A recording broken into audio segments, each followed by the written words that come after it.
the legendary single Young Americans hit the shelves. Push her down behind the fridge and lays her down. She burns to my life's only thing. Am I still too young? I can distinctly remember where I was when I first heard Young Americans. It was a Monday night. I know that because I was at the Lyceum, and they only had funk nights at the Lyceum on a Monday. And I was just about 16, I think.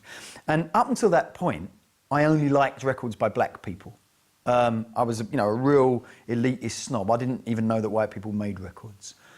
So I'd have been there in all my kind of jazz funk finery, a pair of pleated pink trousers and plastic sandals and big wedge haircut, dancing away to Ronnie Laws and Pressure Sensitive or something on Blue Note Import or something.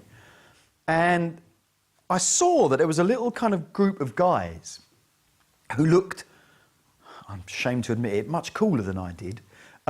They had kind of wedge haircuts, but they were dyed in like really bright colours, like pillbox red and kind of blue. And a couple of them had pierced ears, and they were wearing like plastic trousers and winkle picker shoes. Really extraordinary stuff in 1975 or whatever it was, 6. People didn't look like that. This is way before punk, don't forget, right? And I kind of noticed these guys, and these guys were just kind of standing in the corner, looking far too cool. And then suddenly this record came on, and it sounded like funk, but it was different. It was like funk, but it was kind of bright, and it was like it was made of cut glass, and it was sharp, and it was kind of more angular than normal funk records. And yet it was all the parts were there. The guitar part was really brilliant, and it had these great backing vocals.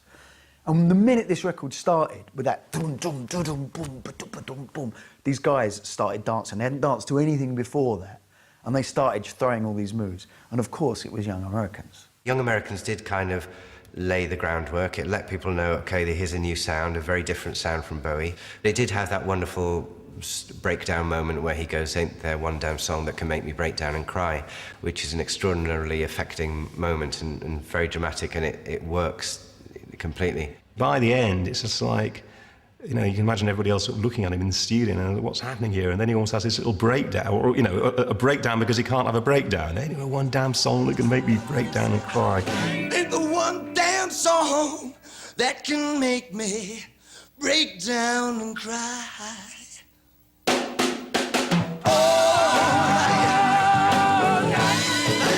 What the young American,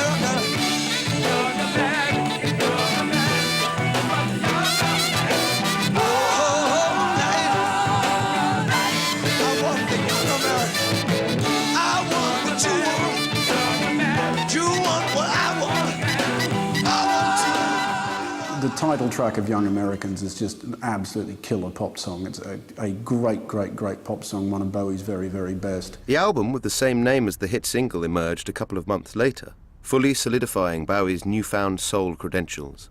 There was also now a name for this remarkable diversion: Plastic Soul.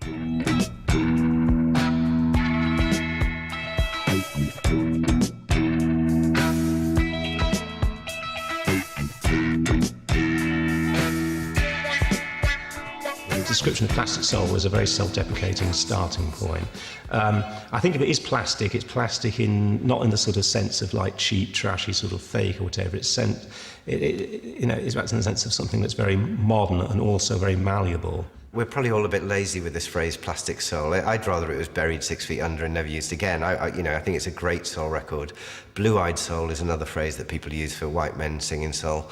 But I think really we should do away with sort of colour distinctions and just call soul soul and funk funk.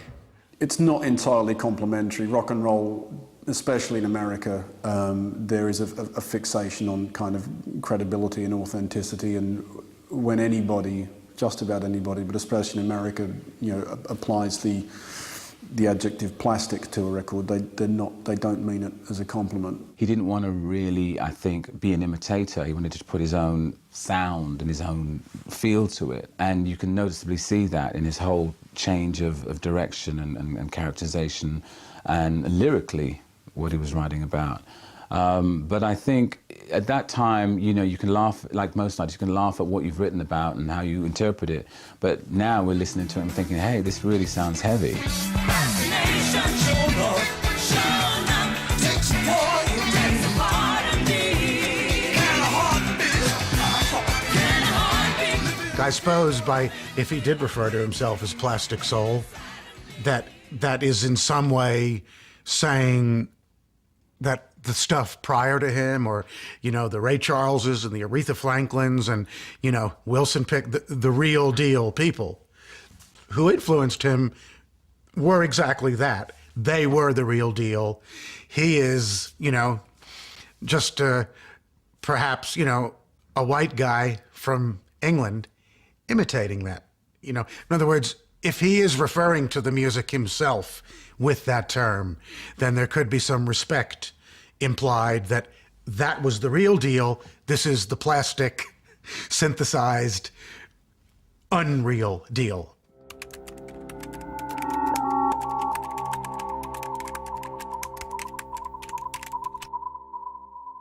I've heard the term plastic soul. I never really got it, never particularly liked it. Maybe a little derogatory. I could see how someone came to that conclusion, but it's not my viewpoint. There's some just beautiful songwriting and just amazing little singing riffs that he was doing in the stratosphere. His voice was way up there. And bringing some of those English elements that he had. There are some lovely soft atmospheric numbers like Win and Right and Somebody Up There Likes Me, which as well as being extraordinary vocally with some of Bowie's best vocals of his career, are beautifully judged and gauged, despite the fact that it's kind of an experiment or white boys trying to do something. It really does work. It's very consummate. With the album proving to be a commercial breakthrough, Bowie now seemed grounded in America, a somewhat appropriate move given the lack of prominence within the UK soul scene. First of all, you have to say there's a divide, right? There's Northern Soul up there. There's a line somewhere through the middle of Luton, which, if you lived above that, you were into Northern Soul, which was kind of Motown sound, stomping 4/4 beat, big baggy trousers. It's kind of rather backward-looking, 60s soul. Down in the South, it was jazz funk. And to be really credible, it had to be kind of import-heavy stuff. So you were listening to Lonnie Liston Smith or Brass Construction, really quite obscure stuff. And then there were the British bands who